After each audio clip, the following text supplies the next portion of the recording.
Welcome back to our channel. నేను మీ మాధురి. ఎప్పుడైతే లైఫ్లో మనము హ్యాపీగా ఉండాలి, ఆనందంగా ఉండాలి అని అనుకుంటామో అప్పుడు ఖచ్చితంగా ఈ 2 రూల్స్ పాటించాలి. ఒకటి, ఆశించటం ఎంత తక్కువగా ఉంటే అంత ఆనందంగా మనం ఉంటాం. మరొకటి, మనం ఎంతగా శాసించటం తగ్గించామో అంతగా మనం సంతోషంగా ఉంటాము. ఎందుకు ఇలాగా అంటున్నాను అంటే, ఎప్పుడైనా సరే ఒక మనిషికి ఏది బాధని కలిగిస్తుందంటే ఆశించటం. అది ఎవరి దగ్గరనైనా కానివ్వండి. మనము మన ఇంట్లో వాళ్ళ దగ్గర నుంచి కూడా ఆశిస్తాము. బయట వాళ్ళు క్లోజ్గా ఫ్రెండ్స్ అని మనం ఎవరైతే ఫీల్ అవుతామో వాళ్ళ దగ్గర నుంచి ఆశిస్తాము.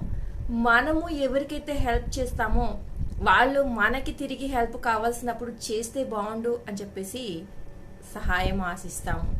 అలాగే ఒకటి కాదు, మనకి నచ్చినది ఈ ప్రపంచంలో, ఈ ప్రకృతిలో అన్నిట్లో కూడా మనకి నచ్చింది ఏదైనా కానీ కావాలి అని మనకు అనిపిస్తే దాన్ని మనం ఆశిస్తాం. ఈ ఆశించటం వల్ల వచ్చే ఇబ్బంది ఏంటి అంటే, ఈ ఆశించటం వల్ల ఆనందం తగ్గిపోతూ ఉంటుంది అనమాట. కాబట్టి దాన్ని తగ్గిస్తే ఆనందం పెరిగిపోతూ ఉంటుంది అనమాట. ఇక శాసించటం, ఎప్పుడైతే మనము శాసిస్తూ ఉంటామో అప్పుడు సంతోషం మనకు దక్కదనమాట. అంటే ఈ రోజుల్లో ఎవరినైనా కానివ్వండి, చిన్న పిల్లోడిని సైతం వెళ్ళరా, అది తీసుకురారా, అది చేయరా అంటే ఎవరికి నచ్చట్లేదు. అంటే మీరు వాళ్ళకన్నా పెద్దవాళ్ళైనా మీకు వాళ్ళ మీద అధికారం ఉన్నా కానీ ఆ శాసించటం, కమాండింగ్ అనేది ఎక్కడా కూడా పనిచేయదనమాట. ఎప్పుడూ కూడా రిక్వెస్టింగ్, నాన్న అది తీసుకురావా, మా బంగారం కదూ, మా బుజ్జి కదూ, అలా పిల్లలనైతే.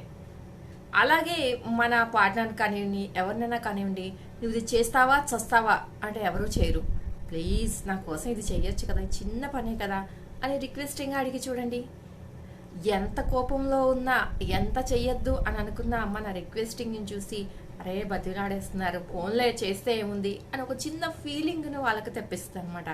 కాబట్టి ఎప్పుడూ కూడా ఏ విషయంలో అయినా కానీ శాసించటం అనేది కనుక మనము మానేసామంటే, ఆ శాసించేటటువంటి ఆ పద్ధతిని మానుకొని ఆ చెప్పే వే ఏదైతే ఉందో దాన్ని కనుక కొంచెం దారి మళ్ళించి రిక్వెస్టింగ్లోకి మనం మార్చామంటే ఖచ్చితంగా సంతోషం అనేది ఎప్పుడూ కూడా మీ సొంతం అవుతుందన్నమాట. మీ పై ఆఫీసర్ కానివ్వండి, ఎవరైనా సరే మీకు కమాండ్ చేసి చెప్తే మీకు నచ్చుతుందా? నచ్చదు కదా. వాళ్ళు మీకన్నా పై అధికారే కానివ్వచ్చు, పోనీ మీ హస్బెండే కానివ్వచ్చు, పోనీ ఏదైనా కమాండింగ్గా చేసి తీసుకురా, అది తీసుకురా అంటే నచ్చుతుందా? కొంచెం అదేదో తీసుకురాబోయ్ అని చెప్పేసి అలా ప్రేమగా చెప్పొచ్చు కదా అని మీరు ఎక్స్పెక్ట్ చేస్తూ ఉంటారనమాట. అలాగే ఈ శాసించటం అనేది ఎక్కడా కూడా పనికిరాదనమాట. రిక్వెస్టింగే అన్ని చోట్ల మనకి మన పని అయ్యేలాగా చేస్తుంది అనమాట.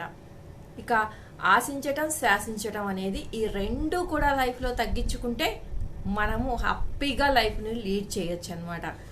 ఆశించటం అనేది ఎంత తక్కువ అంటే మనుషులము ఆశించకుండా ఉండలేము. ఈవెన్ పిల్లల దగ్గర నుంచి కూడా వాళ్ళని ఇన్ని రోజులు కష్టపడి పెంచాము, చదివించాము అని చెప్పేసి వాళ్ళు ఇన్ ఫ్యూచర్ మనం చూడాలి, ఇలాంటివన్నీ ఎక్స్పెక్ట్ చేస్తూ ఉంటాము. ఇప్పుడు మనం ఎలా అయితే ఉన్నామో అలాగా ఆ తర్వాత కూడా ఉండాలి వాళ్ళు అని.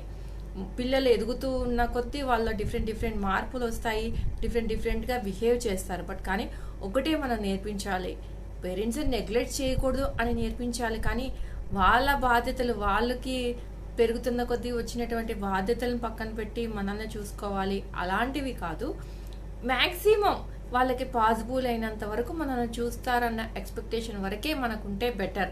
సో నేను చెప్పాలనుకుంటుంది ఏంటి అంటే, ఫైనల్గా నేను చెప్పిన ఈ 2 కనుక మీరు పాటించగలిగితే పెద్దగా చేంజెస్ ఏం చేసుకోదలుచుకోవాలా, మీరు చిన్న మార్పులు అనమాట. అంతే, మనం చేసే విధానంలోని కొంచెం మార్పు చేస్తాం, అంతకుమించి ఏం లేదు. ఇవి కనుక ఫాలో అయ్యారంటే ఖచ్చితంగా మోస్ట్ ఆఫ్ ది టైం మీరు హ్యాపీగానే ఉంటారనమాట. మనల్ని బాధకు గురి చేసే మెయిన్గా ఇవే అనమాట. ఇదండి ఈరోజు వీడియో నచ్చితే లైక్ చేయడం మర్చిపోద్దు. మరిన్ని ఇలాంటి వీడియోస్ కోసం వెంటనే ఛానల్ సబ్స్క్రైబ్ చేసుకుని పక్కనున్న బెల్ ఐకాన్ని కూడా ప్రెస్ చేయండి. అప్పుడే నేను పెట్టే డైలీ నోటిఫికేషన్స్ మీ దాకా వచ్చేస్తాయి.